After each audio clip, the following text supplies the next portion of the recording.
Welcome back. Let's talk about the judiciary and the Nigerian state. Let's bring in our guests right here in our Lagos studio. Wahab Shitu is a senior advocate of Nigeria. Always a delight to have you on the program, sir. Thank you. Always a delight to keep your company too. I have a couple of issues for you to deal with, but maybe let me piggyback on what I discussed with the Economist. Because I know that, for instance, that I think in section 16, I'd actually talked about the Nigerian state has to manage its affairs such that let me say, the factors of production in that, or wealth is not unevenly distributed to certain people or a group of people over the others. But what we have seen, in a sense, is the middle class constantly being cut out. People are falling deeper into poverty. The rich is getting richer in that sense and all of that. So is there a comment you can make as far as maybe the law is concerned on how the government can begin to direct its policy? I know that the tax reform is on one hand not been signed, but that is one law they want to use to do that imbalance in that sense. I just needed a general comment on it. Well, I think it is high time we take a hint from what is happening in other climes in terms of the indicators for development and ensure, and our government should ensure even distribution of resources. Even distribution of development across the 6 geopolitical zones without discrimination. It's either we are interested in building a nation devoid of discrimination across party, ethnic, or some other considerations, or we want to, simply be divisive. And being divisive cannot assist us as a country, given our potential that we have as a country. Nigeria is richly endowed in terms of human resources, in terms of natural resources, all over the country. And so our leaders at all levels particularly should ensure balanced development in a way that every section of the country will have a sense of belonging to that okay, this country belongs to all of us. And so we take ownership of our resources as a country without devoid of it's the same thing that is reflected in the way the Constitution has recognized the federal character principle. I don't think it pays any ethnic it pays for the leadership to sideline any ethnic group or any particular area in the developmental process. Because it is only when we do this balance, when we balance development across all the 6 political zones, that the greatness of Nigeria as a country can be showcased to the entire world. Our political elite too, our political leaders must try to be more patriotic in terms of being deliberate about the developmental process of our country. Patriotic in the sense that it is not that this country is not gifted. We have said so. Everybody has also recognized the immense potential of this country as a country. It is that our resources are either not properly managed or managed in such a way that it favors some particular, set of people. Maybe, and I'm not talking in terms of ethnicities now. I'm talking in terms of capitalism. You mentioned the middle class, the upper class, and I think everybody must have a feel of governance, whether you belong to the upper class or the middle class or the lower class, so that certain basic indicators of development that all of us recognize must be distributed around the people. And government has a duty to ensure that balance. Senior Advocate, I want to make the most of having you here. And one of the things I want to talk about, which is one of the lowest hanging fruits, is the rule of law. I would like you to speak to it, and communication with our institutions, because I know that there's a gentleman, I think his name is VDM now, I think he's with the EFCC custody as we speak. There's nothing official on their page that says this is why they have taken him in that sense. So we cannot guess why he's been taken, but we understand they spoke to another media organization talking about multiple complaints and all of that. The reason I brought this to the fact that if somebody who is popular online in that sense and is spoken, he has a love and hate relationship, is taken in by any anti-graft agency, and then it takes a long time to even find out what exactly is going on. Isn't this affecting the reputation of our institution in that sense? Whether what they took him in is right or wrong in that sense. I needed your interpretation to it, because this is not the first time we're seeing this kind of situation as far as the rule of law is concerned. I think whether the rule of law is honored or breached is something that we cannot quickly determine on the basis of an isolated case, such as what you have referred. I just used it because that is what is happening right now. I think we should give these agencies the benefit of doubt. I am privy to the information that, and I happen to know as one of the solicitors or prosecutors for EFCC, that this current EFCC regime, led by Olukoyede, is deliberately consigned with the theory of rule of law. He's a lawyer, of a senior lawyer for that matter, and somebody who's also seasoned in anti-graft, investigation and prosecution, and he knows how to ensure that delicate balance. You will notice that since this new regime came on board, you have not seen deliberate violations of the rights of people. I think it's too early. The man has been taken in today, from what you have said. No, it's been taken. He was taken in last week. Last week. Some people protested today. Normally we go to EFCC portal or send a message to find out what exactly is going on, because there's a furor online and all. I'm sure they're watching this program. And then you have raised the issue of the rule of law. Just that communication, just to say, what did they do? I think that communication can be strengthened. I agree with you.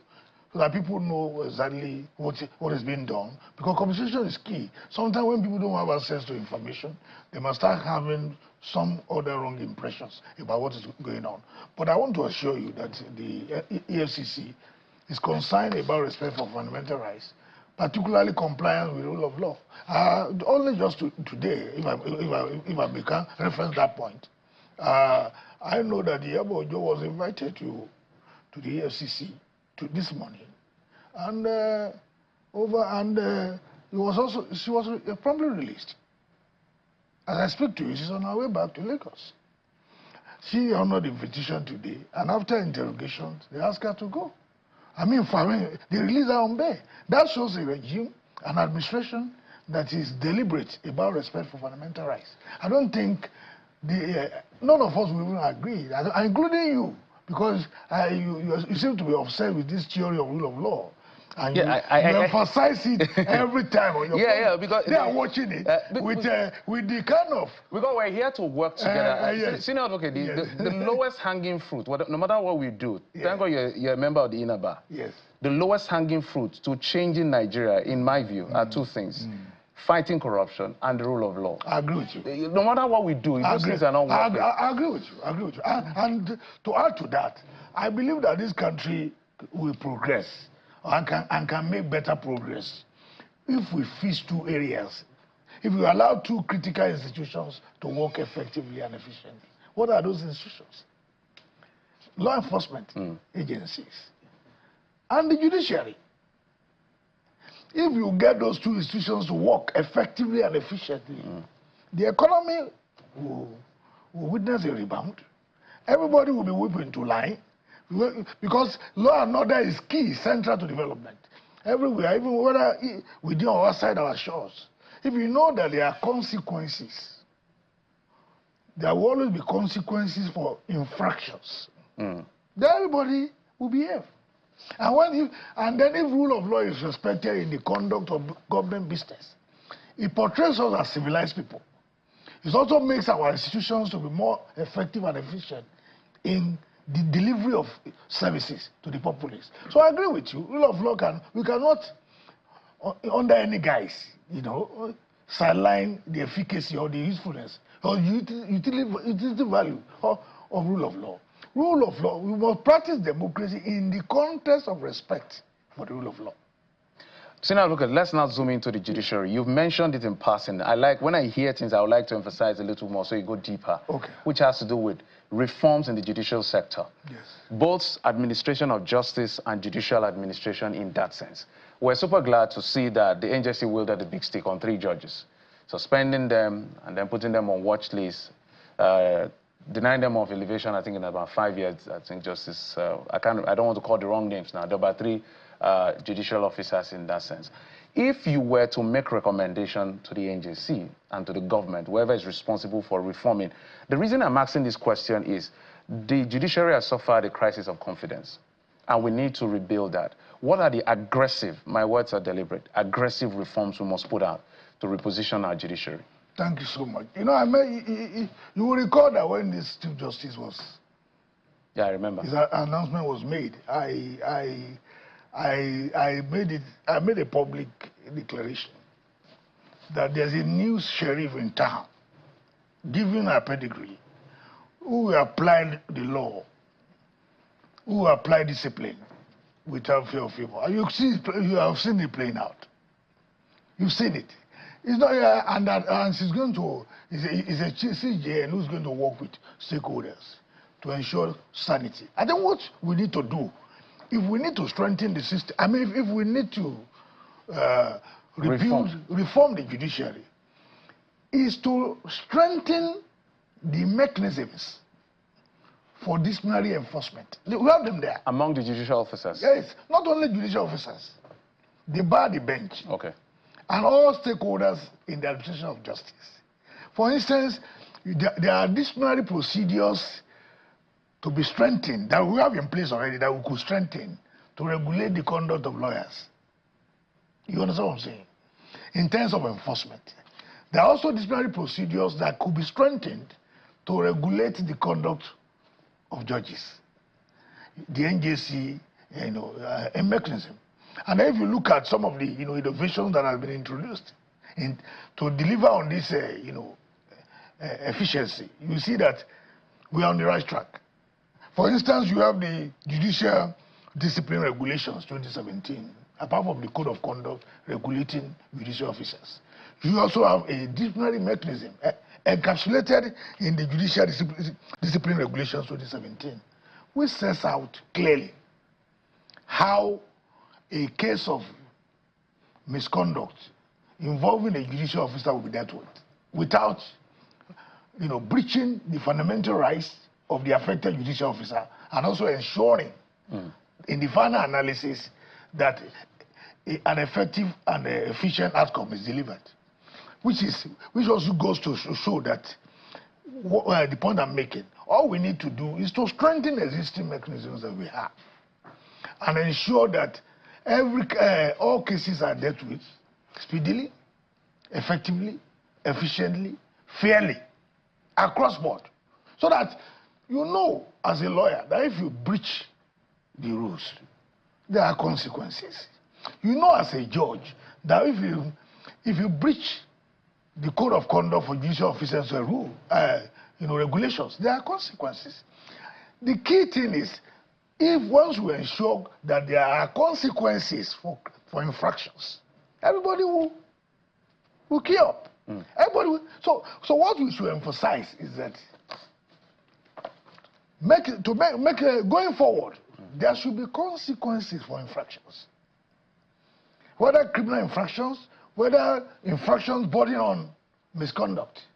You shouldn't get away with it. Okay. And then we should strengthen these mechanisms and also reinvest faith in the process. There's a case I just want you to intervene. It's not in court. So this is, I think, with what's playing out in Rivers State, I understand that the MBA chairman of Port Harcourt branch, I think has endorsed a letter which kind of spoke against some position of the sole administrator, but given the fact that she is a civil servant, I understand that she was queried through the Ministry of Justice in that sense. So her colleagues came out, your colleagues, members, maybe senior members or junior members, came together and said, look, there has to be dichotomy between her role as a defender of the bar as against a civil servant. When there is a conflict in that particular situation, how do you resolve that? On one hand, she's a civil servant, speaking against the sole administrator, quote and unquote.